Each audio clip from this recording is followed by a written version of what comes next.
Hello, and welcome to Cozy Bedtime, a snug little spot where evening stories and gentle relaxation lead the way to a peaceful night's sleep.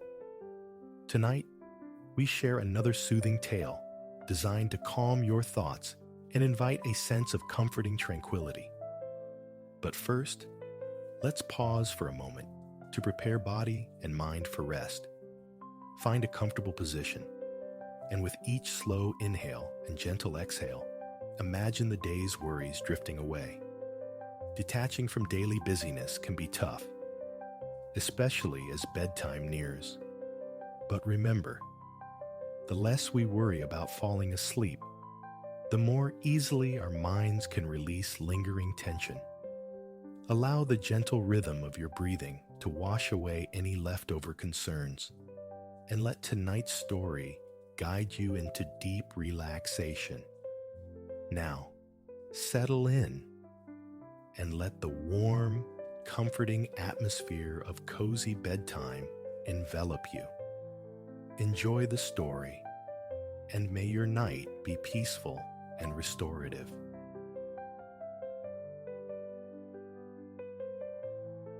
Here unfolds a shoreline of impossible beauty, a canvas brushed with turquoise water, meeting sand like bleached silk.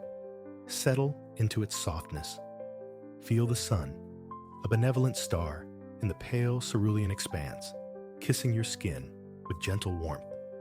A breeze, borne over the water, whispers across the beach, tempering the heat to perfection.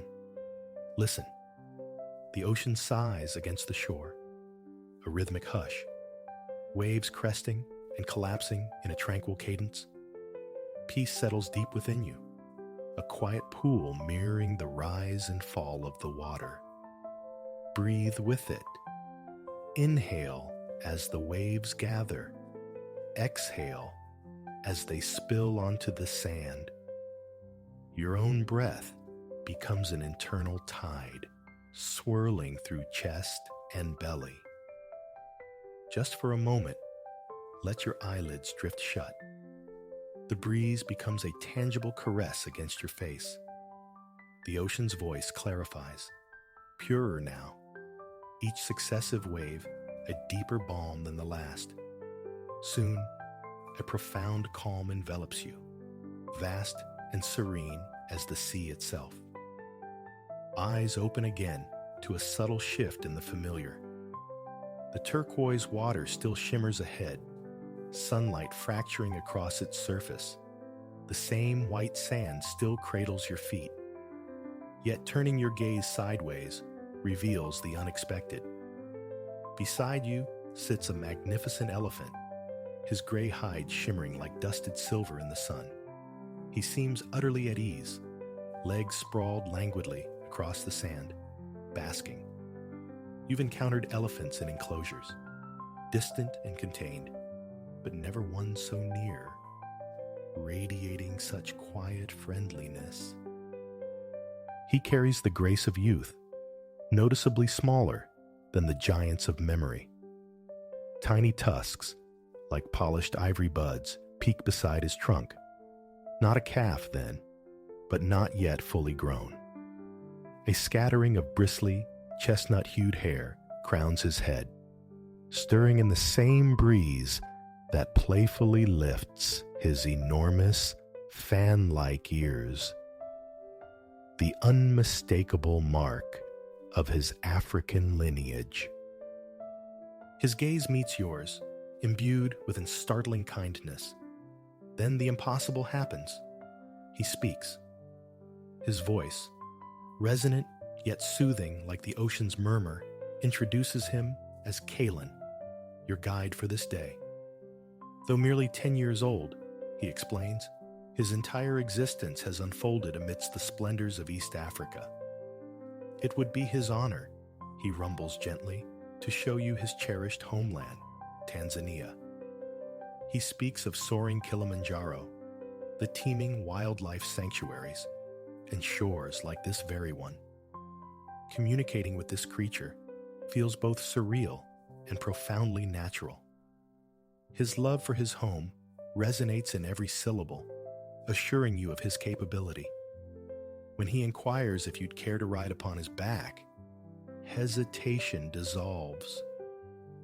You ascend, and right there, on that sun-drenched beach, your grand African adventure commences.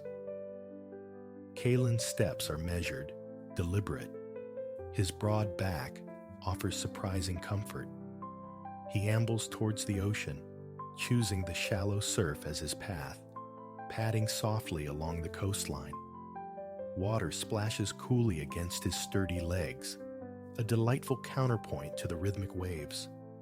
Perched high above, you remain perfectly dry, Kalen a living raft navigating the gentle brine. This, he explains, is the Indian Ocean, third largest on Earth. From this elevated vantage, its immensity and beauty deepen. You observe the subtle shifts in hue, from bright near-shore aquamarine deepening offshore into profound peacock blue. Far out, the wooden hulls of dhows bob, their white triangular sails catching the breeze like resting birds. A tranquil existence sailing those waters. Yet the wonder here, upon Kalen's back, feels equally complete. The sand, resembling powdered sugar, stretches endlessly ahead, punctuated by languid palm trees. Their slender, branchless trunks culminate in crowns of fanning green fronds, leaning at whimsical angles as if they too are luxuriating in the sun. Nestled amongst and behind them, structures of varied design appear. Charming little lodges with dazzling white walls and sun-drenched patios dotted with loungers, perfect havens for beachside repose. Wooden chalets perched on stilts, their bamboo shutters rolled up, inviting business within. You glide past mini-markets and eateries, surf shacks and snack bars. People populate this scene, moving through their day, some attending to customers, others reclining peacefully. Whether occupied with work or leisure, a shared, unhurried rhythm unites them, mirrored in their easy smiles. Clearly, Kalen is not alone in his affection for this African haven. The salty tang of the ocean air swirls around you, soon mingling with other, more delectable scents.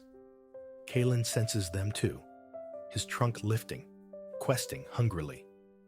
The local market, he clarifies, their next destination. He alters course, stepping from the shallows onto the dry, warm sand. In the distance, a melody drifts, the strum of guitars, the soulful cadence of male voices singing. The music possesses a slow, rhythmic pulse, perfectly attuned to the relaxed environs. It swells as you approach, blending with a low hum of amiable conversation, until finally, the market materializes. A vibrant line of stalls sheltered beneath a long, continuous canvas awning. Echoing the relaxed demeanor of those passed earlier, everyone here seems content, happy. Vendors behind their stalls share laughter and banter while promoting their goods. Patrons meander from one display to the next, their pace unconsciously matching the music's gentle beat. Some pause, inspecting wares, perhaps engaging in light-hearted negotiation. Others seem content merely to drift, enjoying snacks or sipping cool drinks as they wander. Though several stalls offer food and drink, Kalen steers towards one he believes you'll particularly appreciate. He proceeds down the central aisle, navigating between two rows of facing tables. It's fortunate, you muse, that he's still young. A fully mature bull might struggle beneath a canvas roof, Even now, Kalen towers over the surrounding people. Yet, miraculously, no one collides with him, nor does he seem to draw undue attention. Beyond an occasional nod or acknowledging wink, people instinctively grant him passage as if an invisible boundary shields the two of you. Kalen halts before a table where a woman with a radiant smile presides over a large, round pan. She wears a traditional kanga, vibrant with dazzling yellows and blues, patterned with silhouettes of giraffes striding contentedly across a stylized landscape. Wooden bracelets clink musically on her arm as she stirs the pan's contents, food sizzling in warm, golden oil, releasing an irresistible aroma. She beams upon seeing Kalen, greeting him like a cherished friend, patting his flank affectionately as he explains your Tanzanian tour. Amina is her name, you learn, and she's frying cassava. Superior to potato chips, she declares them, the finest snacks available. And because you are Kalen's companion, your portion is complimentary. Amina deftly spoons crisp, golden cassava chips into a paper cone, adding a generous swirl of your preferred sauce. You lift the cone, inhaling the savory steam as the chips cool slightly. The first bite confirms their deliciousness, akin to potato fries, yet lighter, with a pleasing chewiness, subtly sweet beneath the savory exterior. While you savor your treat, Kalen enjoys his own, selecting bananas one by one from a large bunch on the table, curling his trunk around each fruit and conveying it neatly to his mouth, accompanied by soft sounds of contentment. All too soon, the bananas vanish, along with the last of the delectable cassava. You both offer sincere thanks to Amina, who invites you to return any time before continuing your exploration. The market pulses with variety. No two stalls seem identical. Everything imaginable appears to be on offer, from foodstuffs and handcrafted furniture to hats and intricate jewelry. You spot enormous, brightly patterned round cushions piled high, and a massive wooden zebra carved and painted with astonishing realism. Canvas sacks brim with beans for scooping, while vibrant oil paintings capture the local light. One stall overflows with fabrics, a riot of color and pattern awaiting transformation into clothing. You even spy the yellow and blue giraffe print of Amina's own elegant dress. Perhaps she sourced her material right here. Kalen pauses again, this time at a drink stall fronted by a chalkboard advertising freshly squeezed sugarcane juice. Like Amina, the proprietor beams at the sight of Kalen, ruffling the bristly hair atop his head gently before turning to you with a warm, encompassing welcome. Django, he introduces himself. Hearing you're a guest in his country and Kalen's friend, he insists on providing a complimentary drink. He selects a thick stalk of raw, golden sugarcane, resembling a robust piece of bamboo. Placing it between two heavy metal rollers, he turns a wheel crank with his free hand. The cane feeds through, emerging flattened on the other side, while its sweet, syrupy essence drips down a metal slide. This liquid nectar is then filtered through a sieve into a container holding fresh ginger and lime juice. Django grins, stirring vigorously as he adds crushed ice, assuring you it's the finest drink imaginable. He secures a lid, inserts a straw, and presents it to you. The cup feels cool against your palm, the liquid within a pale, inviting lime gold. The taste is pure refreshment, tangy, zesty, and wonderfully sweet, the raw heart of the sugarcane unlocked. Kalen, it seems, is also an admirer, though he favors the fibrous cane itself. Django offers him a basket filled with the pressed golden stalks, adding a few uncrushed pieces for good measure. One by one, Kalen curls his trunk around them, conveying them to his mouth to chew with evident pleasure. This juice stall stands adjacent to the source of the captivating music. A local band is playing now, allowing you to sip your exquisite drink while absorbing the melody. One man, seated between two others, gently strums a guitar, his fingers dancing across the strings. He sings as he plays, his voice weaving beautiful, soulful lines that coax a smile. His bandmates join in harmony, their voices blending seamlessly.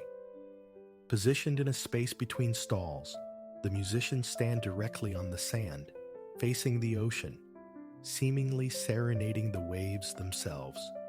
Kalen murmurs that the song speaks of embracing life's gentle pace, referencing a local saying, "A hasty person misses the sweetest things." He then leisurely returns his attention to the sugarcane basket, while you continue to savor your sweet, cool juice. Neither of you feels any urge to rush, content to linger in this perfect, unhurried moment. When the basket is empty and your cup drained, you offer heartfelt thanks to Django and bid him farewell. It's time, Kalen indicates, to leave the market's vibrant embrace. Refreshed by food and drink, he's ready to reveal more of his extraordinary homeland. Together, you depart. Kalen, carrying you onward at his comfortable, easy gait, allowing you to relax and absorb the shifting panorama. Beneath Kalen's broad feet, sand gives way to pavement. Roads appear, carrying cars, buses, bicycles. Buildings rise around you, weathered stone schools, long terraces of shops, even soaring silver skyscrapers piercing the blue. You are passing through Dar es Salaam, Kalen informs you. Once a humble fishing village, it has blossomed into a bustling, dynamic metropolis, Tanzania's largest city, home to over 6 million souls. Yet strangely, it doesn't feel crowded. It's as if you and Kalen move within your own tranquil bubble. The elephants leisurely pace, paradoxically covering vast distances with each immense stride.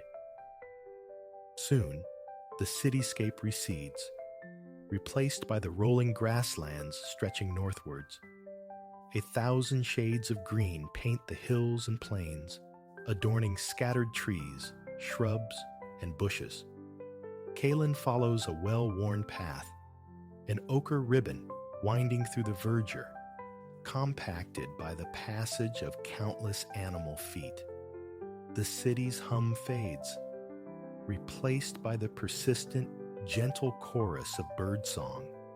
Some are true songbirds, sharing intricate melodies that echo the soulful singers back at the market. Kalen traverses a field bathed in golden light when a colossal mountain looms into view ahead. Recognition dawns even before he speaks its name. Kilimanjaro, Africa's highest peak. Majestic and clear against the cloudless sky, it presides over the landscape, its flattened summit dusted with brilliant white snow. The roof of Africa, Kalen calls it, nearly 19,000 feet tall. Not merely a mountain, but a dormant volcano. People journey from across the globe to scale its heights, But they aren't the only ones drawn to its power. Kaylin explains that the Chaga people cultivate the mountain's fertile slopes, tending lush gardens and crops. Fed by streams cascading from the snowmelt, they grow everything from bananas to coffee beans, sustaining themselves and selling the surplus. This great mountain is also a sanctuary for wildlife. Monkeys chattering in the canopy, watchful ravens, elusive two-horned chameleons are but a few denizens of the misty rainforests clothing its flanks. Further down, around its broad base, life teems, including Kaylin's own family. They thrive here, he says contentedly, sharing this domain with a wondrous array of creatures. You need not rely solely on his description. As you draw nearer to the sprawling, snow-crowned giant, the diverse wildlife becomes increasingly visible. 2 rhinoceros appear, an adult and its calf. The younger one gambols in a muddy patch, rolling onto its back with joyous abandon, legs kicking skyward, while its parent grazes peacefully nearby on a large, fruit-laden bush. A dazzle of zebras crops the grass, their sharp black and white stripes rendered even more dramatic by the sunlight. One lounges, seemingly soaking in the warmth. Then, to your delight, a trio of giraffes ambles across the plain, their patterned hides, a stunning mosaic of yellow and brown splotches, instantly recalling the fabric of Amina's dress. You watch, captivated, as they reach a towering, emerald-leaved acacia, stretching their impossibly long, elegant necks to browse the topmost foliage. Kaylin knows these graceful giants. He emits a low rumble as you pass, a greeting. They pause their feeding, turning their heads to acknowledge him, welcoming you both to their magnificent homeland. The giraffes, it appears, possess the same gentle friendliness as the people. Small wonder, Kaylin cherishes this place. One giraffe informs Kaylin that his herd was seen heading towards the local watering hole. Kaylin thanks them courteously, then lifts his trunk high. A magnificent trumpeting call rings out, announcing his imminent arrival to his family. Seconds later, answering calls reverberate across the plains. Kaylin is already moving purposefully in their direction, eager for you to meet his kin. Before long, the herd comes into view, a slow-moving river of silvery gray against the green landscape. 10 elephants in total, you count, walking in disciplined single file. As anticipated, the adults are immense. The leader must stand 10 feet tall at the shoulder. Bringing up the rear is an elephant not much larger than Kaylin himself. This, you realize, is his mother. She turns as you approach the line, her trunk reaching out to caress Kaylin's head with unmistakable fondness. Her eyes convey pleasure at seeing him and a gentle curiosity towards you. She waits patiently for Kaylin to join the procession, then resumes her position at the very end. Together, you move onward as one. The watering hole isn't far, yet a pleasant weariness begins to settle over you. Your body relaxes completely against Kaylin's warm, steady back, finding yourself leaning sideways, much like one of the languid palm trees on the beach. Kaylin's mother must notice, for you feel the gentle, firm pressure of her trunk against your back, a living support preventing you from slipping. She maintains this quiet vigilance all the way to the water's edge, then carefully assists you in dismounting from her son's back. You murmur your gratitude as she steps away to drink deeply from the pool. Turning to Kalen, you express the wonder of the day, praising his exceptional guidance and unparalleled friendliness.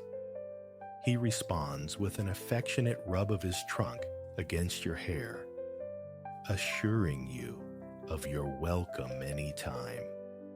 You are, he conveys, now considered part of the herd, embraced by the family. He then gently nudges you towards a sprawling wild fig tree, inviting you to rest in its dappled shade, leaning against the sturdy trunk. From this vantage, you watch the elephants congregate around the vast muddy pool. Some drink thirstily, others luxuriate in washing, while younger ones engage in playful splashing. One large bull seems content simply to wade through the center, sending concentric ripples across the water's surface. Closing your eyes, you inhale the clean air, rich with the comforting scents of grass, damp earth, and mud. The sounds of the watering hole, the lapping water, the soft rumbles, and contented sighs of the elephants become a soothing symphony. A smile touches your lips as you recall all the new friends made today, human and elephant alike. Almost imperceptibly, sleep begins to claim you. Your extraordinary Tanzanian day concludes much as it began, enveloped in peace, lulled by the gentle sounds of lapping water. With the day's clamor softened to a gentle hum within her, let us drift now to Venice, where Alara, a newcomer to its watery embrace, readies herself in the quiet confines of her hostel room. Her friend, Clara, moves with practiced grace, adding the final touches to Alara's hair, a cascade mirroring the twilight hues outside.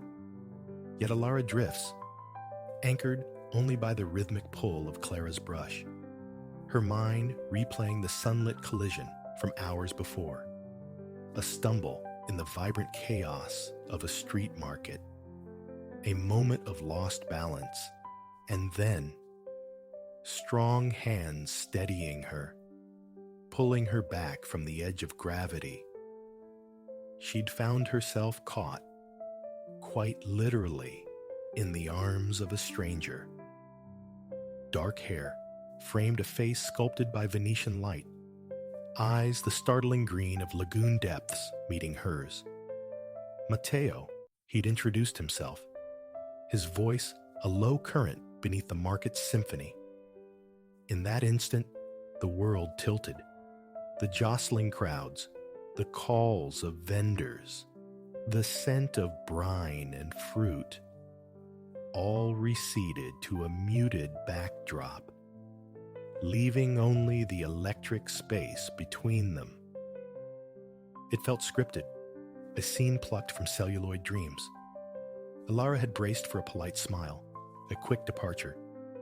Instead, Matteo lingered, his gaze holding hers, and then the astonishing question. A date, proposed right there amidst the spilled oranges and curious glances. A thrill, sharp and unexpected, shot through her. She heard herself agreeing, not just agreeing, but suggesting, tonight, the word tumbling out before conscious thought could catch it. A slow grin spread across Matteo's face before he requested her number. And just like that, a date was set, woven into the fabric of the most impossibly romantic city imaginable. Since childhood, Venice had existed in Alara's imagination, not merely as a place, but as a promise. A realm of whispered adventures, of la bella vita waiting to be tasted. She recalled the first photographs, potent spells cast across continents, the Grand Canal, a majestic serpent winding through stone wonders, Gothic architecture reaching skyward like petrified lace. It seemed less a city, more a waking dream suspended between water and sky. She'd vowed then to one day glide through those aqueous streets, to breathe the air thick with history, salt, and secrets, to witness firsthand the ancient palaces mirrored in the rippling network of waterways. An allure, potent and unwavering, had pulled her across the globe, a siren song growing louder with each passing year. And now, improbably, she was here, not just breathing Venetian air, but poised on the cusp of an evening spun from fantasy. The sheer wonder of it threatened to overwhelm her, a feeling buoyed only by Clara's steadfast enthusiasm. The moment Ilara had returned, breathless from the market, Clara had sprung into action, a whirlwind of friendly efficiency. Now, as dusk painted the sky outside their window, the small room buzzed with preparation. Laughter bubbled up as Ilara watched Clara sift through the carefully curated selection of clothes. What to wear? A debate unfolded. The merits of silk versus linen, the precise degree of makeup, the eternal question of hair up or down, the practicality of footwear. Every detail considered, every angle covered. Mid-transformation, Ilara voiced a flicker of doubt. Perhaps postpone. Settle in first. Share these initial Venetian moments, just the two of them. Clara, pausing with a pair of delicate gold sandals, shook her head firmly. "Destiny," she declared, her tone mock serious but eyes sincere. "Clearly, you two were meant to collide. Who am I to interfere with fate or true romance?" A smile touched her lips. "Besides," she admitted, sinking onto the nearest bed with a theatrical sigh, "this jet lag is formidable. A quiet evening with a book sounds suspiciously like bliss." Ilara saw the genuine fatigue clouding her friend's eyes. The decision solidified. Clara would rest. Ilara would venture forth. A quick text confirmed the plan with Matteo. His reply was instantaneous. En route, promising a night to remember, arrival set for 7. A warm hug conveyed Ilara's gratitude more than words could. Catching her reflection, she admired Clara's handiwork with her hair, the simple elegance of the teal silk dress she wore, a perfect counterpoint to her fair hair and warm brown eyes. She felt transformed, a princess stepping into her own fairy tale. She'd nearly left the dress behind, deeming it too much, but now its understated grace felt precisely right. The strappy black heels Clara initially championed were vetoed. Venice demanded exploration on foot. Ilara yearned to lose herself in labyrinthine alleys, to traverse countless bridges without a second thought. Comfort was paramount. A glance at the clock sent her towards the door. Purse retrieved, a final wave exchanged with Clara, lounging now, book already in hand, promising a full report upon her return. Ilara slipped into the hallway, the click of the door sealing the quiet anticipation behind her. Down the stairs she went, heart fluttering, hoping Matteo awaited below. Passing through the reception area, the hostel owner offered a warm, crinkling smile, a gesture so common here it seemed woven into the very air. Ilara smiled back, thinking that residency in such a place must surely instill perpetual cheer. Emerging onto the street felt like stepping through a temporal veil. No cars marred the ancient stones. only pedestrians meandering past shuttered market stalls. Their hostel nestled near the venerable Rialto Market, a centuries-old hub of commerce clinging to the Grand Canal's western bank. By day, it pulsed with life. Fishmongers hawking their silvery catches, pyramids of vibrant produce tempting locals. Now, in the crepuscular light, the stalls slept, the crowds thinned. It took only a moment for her eyes to find him. He stood distinct against the mellowing backdrop, holding a vibrant bouquet of red and pink roses. Matteo. Looking impossibly dapper, Elara thought, a fresh wave of excitement washing over her. Their greetings were a charmingly awkward collision of words, nerves surfacing in a shared, simultaneous rush to speak.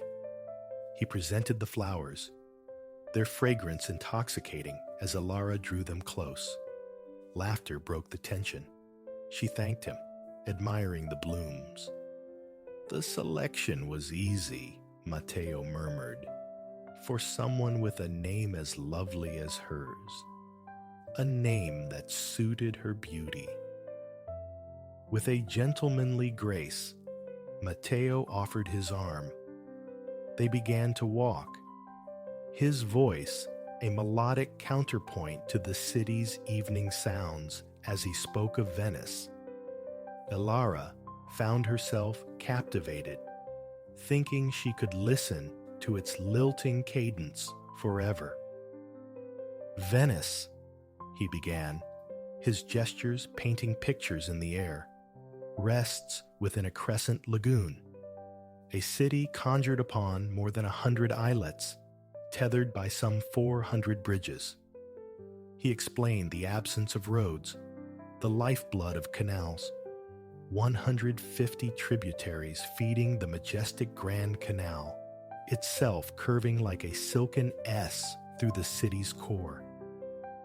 Imagine it from above, he urged, a ribbon of deepest blue against the terracotta roofs, perhaps the only city on earth where water serves as the primary thoroughfare. The true magic, Matteo continued, his passion evident, lies along these canals, especially the Grand Canal, lined with palaces from Gothic and Renaissance dreams. Each facade, each dome and bell tower seems adorned with frescoes, inlaid with precious marble. It's this tapestry of water and architecture that makes Venice utterly unique. He swept his hand dramatically. And tonight, we delve deeper into its soul. Elara smiled. You're quite the historian, she observed. His affection for his city was palpable, infectious, fueling her own eagerness to explore. Arm in arm, they ambled onward. Venice, Matteo declared, was undeniably a city for walking, yet also profoundly romantic, particularly when surrendered to the gentle sway of a gondola. He spoke of the elegant boat, a globally recognized emblem of Venice with its sleek obsidian form. Elara nodded. She knew it well from countless images. Nothing, Matteo asserted, surpasses gliding through the canals at twilight, serenaded by a gondolier. Would she like to? Perhaps after dinner, Elara inquired. A playful wink. He'd already envisioned it. A visit felt incomplete otherwise. As they navigated a narrow back street, the air grew fragrant with the promise of Italian cuisine. Above, the sun bled across the sky in strokes of vibrant fuchsia. Matteo pointed out churches encrusted with priceless marble, elegant merchant houses rising 3-4 stories high, testaments to the maritime commerce that built Venice's fortune. Elara gazed, absorbing the stacked, intricate beauty of even the humblest structures, listening intently. She wasn't entirely sure of their location within the city's intricate weave. Sights blurred, history layered thick and overwhelming. She knew her hostel lay near the Rialto market, but beyond that, she was delightfully lost. Then, looming ahead, a colossal structure arched into the twilight, adorned with 3 walkways and shimmering lights. A bridge, but instantly recognizable. She turned to Matteo, whose smile confirmed it. "The magnificent Ponte di Rialto," he announced, "one of the world's most celebrated bridges." Ilara simply stared, momentarily breathless at its sheer scale and splendor. Matteo recounted its history. The original wooden structure, yielding to the 16th century stone marvel designed by Antonio da Ponte, Anthony of the Bridge, fittingly enough.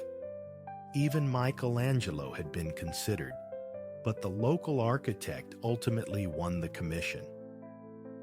Mesmerized, they ascended the steps towards the bridge's apex. Reaching the central balustrade, Ilara stopped, her hands gripping the cool stone railing. She gazed out, utterly captivated by the panoramic sweep of the Grand Canal. This was the view. The postcard image brought to breathtaking life. She'd anticipated its iconic status, but reality surpassed expectation. The waterway, flanked by brightly hued palazzi, capped with red tiles, teemed with vessels. Matteo identified the gondolas slicing through the blue-green water, then pointed out the larger boat, the Vaporetto. Venice's water bus. Little steamer, he translated the name, a nod to bygone steam power. In a city of liquid streets, such transport felt perfectly logical. They watched a Vaporetto pause near the bank. A couple, aided by a fellow passenger's offered hand, climbed aboard, the boat rocking gently before resuming its journey into the canal's flow. The Grand Canal was undeniably the city's vibrant heart. Looking down, they even saw gondoliers serenading passengers as they passed beneath the massive arches. Ilara leaned her arms on the railing, absorbing the scene. Matteo joined her, and they stood in companionable silence, observing the ceaseless ballet of boats below. La Serenissima, the most serene. Venice wore its title well, she mused. Laughter drifted on the air. People milled about, sharing Ilara's palpable delight. The sunset intensified the beauty, painting the sky with pale velvet streaks, an extraordinary spectacle. Ilara slipped out her phone, capturing the vista before turning to snap a picture of Matteo. He then politely enlisted a nearby stranger to photograph them together, ensuring the glorious canal formed their backdrop. The kind man obliged as Matteo casually draped an arm around Ilara's shoulder.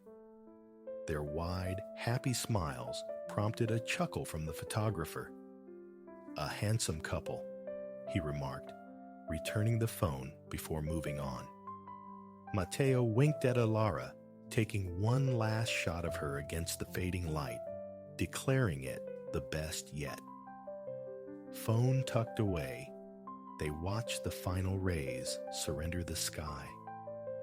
It was, Ilara felt with certainty, the most beautiful scene she had ever witnessed. Romance permeated the very air she breathed. As lights began to twinkle in the windows lining the canal, the scene grew even more enchanting.